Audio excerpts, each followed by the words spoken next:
A gente vai falar bastante sobre o mercado, até a gente discutir aqui antes, né, Leandro, sobre o título do nosso almoço grátis, a gente acaba definindo com alguma antecedência, e na semana passada o mercado estava corrigindo forte, a gente até discutiu, pô, bolha explodiu ou bolha estourou? Bom, quando estoura, vai estar indo para baixo, explodir é o contrário, então não, então a bolha estourou, é a pergunta. Só que agora o mercado parece estar subindo de novo, mas vamos deixar para falar do mercado depois.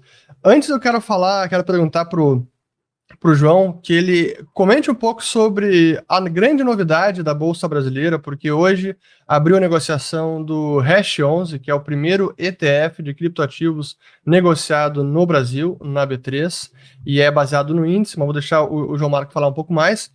E é uma novidade até, digamos, o Brasil sai até na vanguarda aí do mundo, porque até hoje não temos um ETF como esse na Bolsa Americana. Se eu não me engano, tem um na Bolsa Canadense, mas nos Estados Unidos ainda não, então o Brasil sai na frente. Parabéns para a Hashdex, acho que teve uma captação muito exitosa. Mas, João, comenta para a gente um pouco como é esse instrumento, qual é o racional por trás, como foi pensar nesse produto e agora ter ele negociando aí na B3. Perfeito.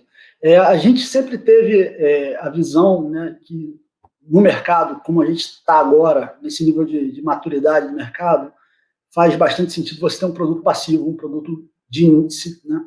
E a gente começou lá atrás com o nosso próprio índice, né, que era o HDI, Hashtag Digital Assets Index, mas a gente entendia, por outro lado, que para você ter um ETF, né, seria o ideal a gente ter uma parceria com um index provider assim, de primeira linha. Né? E a gente começou essa conversa com a Nasdaq já há bastante tempo, e para co-desenvolver o que seria um índice deles, né, um índice da Nasdaq.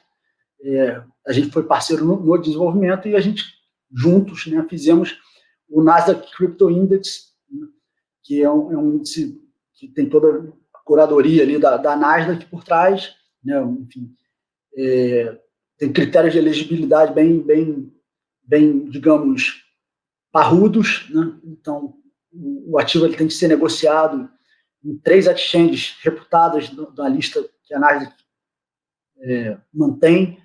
Ele tem que ser suportado por 2 custodiantes, ele tem que ter uma participação mínima em termos de market cap no mercado de 0,5% para entrar, e ele sai quando ele baixa de 0,25%, e tem que ter um nível de liquidez também equivalente a pelo menos 0,5% do ativo mais líquido. Né?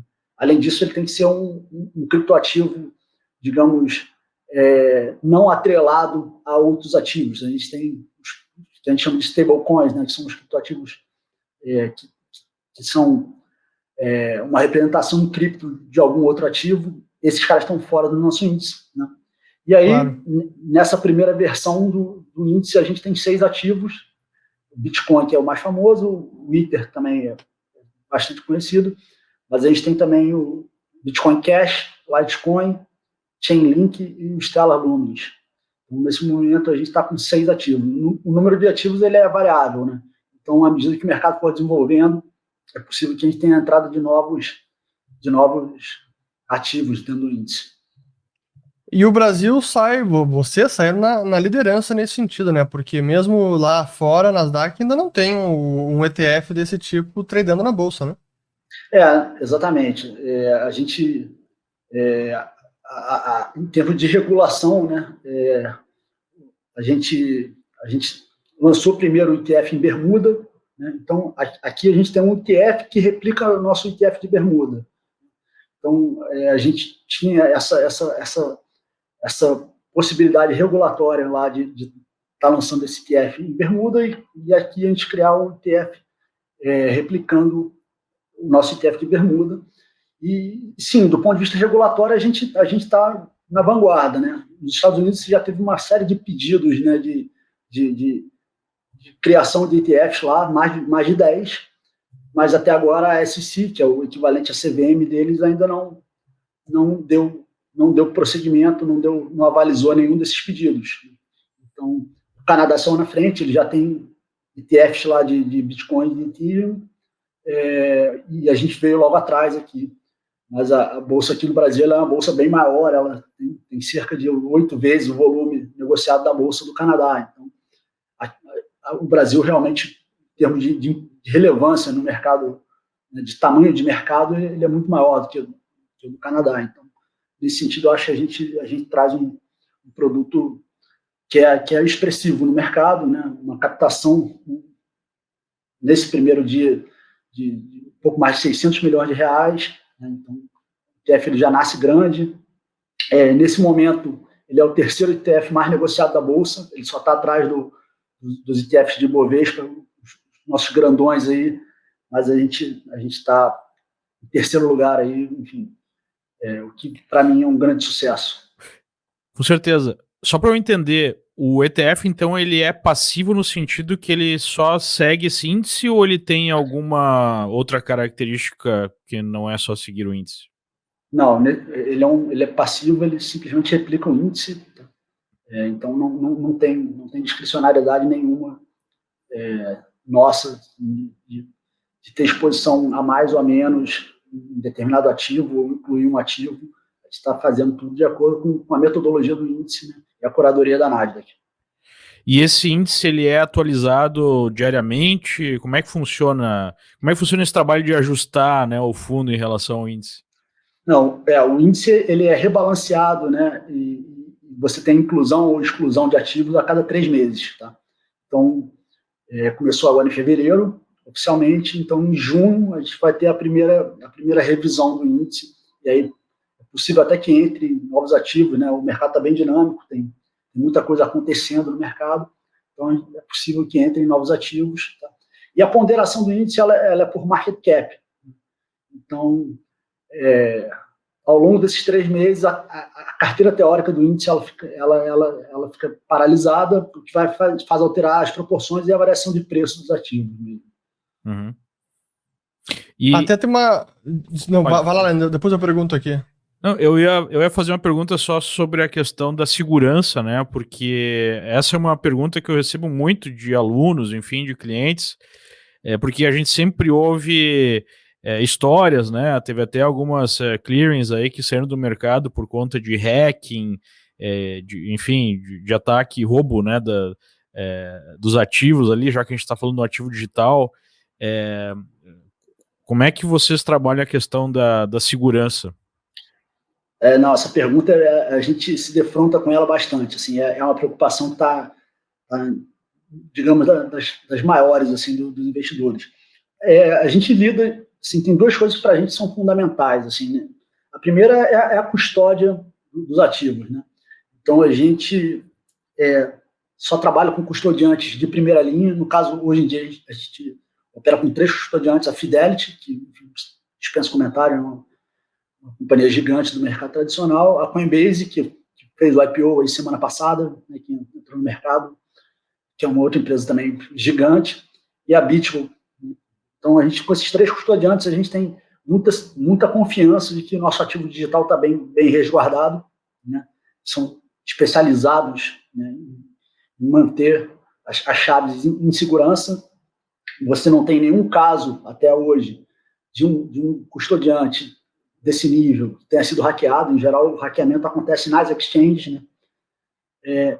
E, além disso, uma outra coisa que é muito importante também são os procedimentos e os protocolos que a gente adota na manipulação e na circulação de criptoativos. Né? Então, quando a gente faz a compra, uma venda, enfim, a movimentação, né? Então tudo isso tem que ser aprovado, você tem um pedido, você tem um aprovador, passa pelo administrador do fundo lá fora. Então, com esse protocolo que a gente aplica, assim, ninguém tem o poder de chegar e vou pegar aqui e vou transferir para uma determinada carteira. Ninguém consegue fazer isso. A gente trabalha, por exemplo, com o conceito de whitelisting. Então, todos os endereços para os quais a gente pode transferir, movimentar cripto, eles já são pré-definidos, pré-aprovados. Então, assim, não existe o risco, né, de alguém, eventualmente, por exemplo, sequestrar alguém da Hashdex e pedir para transferir cripto, que a pessoa não consegue. Né? Então, a gente tem essas 2 camadas de segurança e a gente tem uma certeza muito grande que a gente está oferecendo um produto totalmente seguro para o cliente. Né? O mercado já é arriscado bastante só pela volatilidade, enfim, pelo sobe e É desce. verdade. Então, assim, a gente fala, pô, já tá bom de risco. O resto a gente garante. Até tem uma pergunta aqui do pessoal. O pessoal tá mandando várias perguntas aqui no chat. Uma do Hilton Júnior. Quais são as maiores diferenças entre aportar no fundo Hashdex 20, 40 ou 80 ou ETF Hash 11, né? Acho que é realmente uma dúvida que o pessoal vai ter. A gente vê... Primeiro tem a questão da concentração, né? Então, os fundos 20 e 40, eles são diluídos, né? Então, você no sentido de alocação máxima de cripto, né? Exatamente. Eles estão em 20% e 40% de cripto, né? Com isso, a gente está rebalanceando o tempo inteiro para manter essa exposição. Então, se cripto sobe, a gente vai vender, se cripto cai, a gente compra mais. Então, para o cliente que ele não está tão ativamente rebalanceando a carteira dele, né? O cara que vai olhar a carteira de 3 em 3 meses ou de 6 em 6 meses, esses produtos acabam sendo interessantes, né, no sentido de que você consegue ter uma estabilidade na sua alocação maior. Porque cripto é diferente dos ativos tradicionais. Você pode pegar a tua carteira e olhar de 3 em 3 meses. Se você pega o cripto de 3 meses para cá, você mais que dobrou de valor. Então, se o cara que tem uma determinada exposição, agora ele estaria dobrado, sim, né? E estaria provavelmente com um nível de risco na carteira maior do que o ideal. Então, esses produtos diluídos, eles têm essa característica que ela além deles serem menos arriscados, né, pela diluição, eles são mais estáveis. Então, para quem não está o tempo inteiro ali acompanhando a carteira, tem essa vantagem, né? O ETF, por outro lado, ele tem a vantagem de ser em tela, né? Você tem liquidez intradiária, você consegue entrar e sair dentro do dia, né? Movimentar com esse prazo de bolsa, né? Que é um produto D+2. Mas, assim, ao mesmo tempo, a gente também sempre fala que, assim, cripto não é para você... A gente foca muito na questão da alocação de longo prazo, né? O cara montar uma posição e segurar. Então, a gente não acha que, assim, isso deveria ser um critério, assim, querer operar e ganhar ali é difícil, né? O mercado que ele é bem nervoso, diga-se de passagem, né? E aí, pessoal, estou bem na área. Gostaram desse corte do almoço grátis? Bom, para ficar ligado em todos os episódios do programa, faça sua inscrição aqui no YouTube. Assim você vai ser notificado sempre que houver um episódio novo, além de ficar por dentro de todos os conteúdos sobre o mercado financeiro que nós publicamos lá. Lembre-se, o conhecimento liberta.